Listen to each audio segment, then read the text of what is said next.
Welcome to the channel. I sold my drill press and I wanted to do a quick video to explain why and what I'm using instead, because some of you guys are probably in a similar situation that I am. My shop is small and I don't have a lot of space. I know I look super organized back here, but the rest of the shop is not. I currently work in a basement shop and it's half of the basement. The other side is storage and a disaster and lumber, and it's a mess.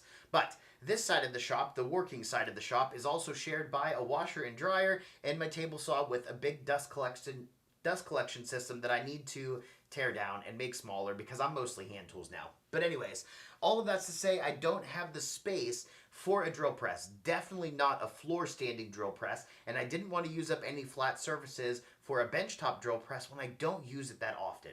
So after a lot of deliberation and deciding, I decided to sell it, get rid of it, and get one of these portable drill presses. That's what I'm calling them. I don't know the official term, but these portable ones. And for these specific brands, I tried them both and I didn't like them. I ended up selling them. They were finicky. Sometimes they didn't drill 90 degrees. I was just running into a lot of issues and I wasn't happy with the performance of them.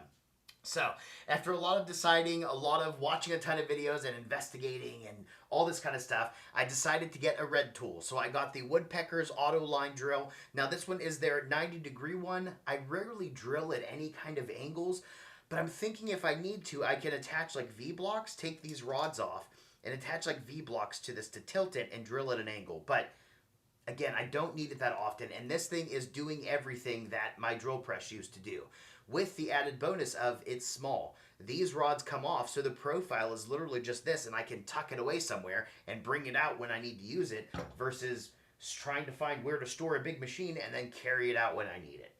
I do want to say, too, that I haven't tried the Rockler one, but I was honestly tired of buying and trying and selling all of these different 90-degree drills, so I just decided it was time to get the Woodpeckers one, invest, be done, and I can have it for the rest of my life. So you guys are going to see this being used in a few different projects, and again, like I said, some of you guys might be in a similar situation to me where you don't use a drill press very often and you don't have a lot of floor space, so just wanted to give a shout out that these are a really good option for you. But alright, hope you guys enjoyed. If you have any questions, any comments, anything like that, feel free to let me know, and have a good day.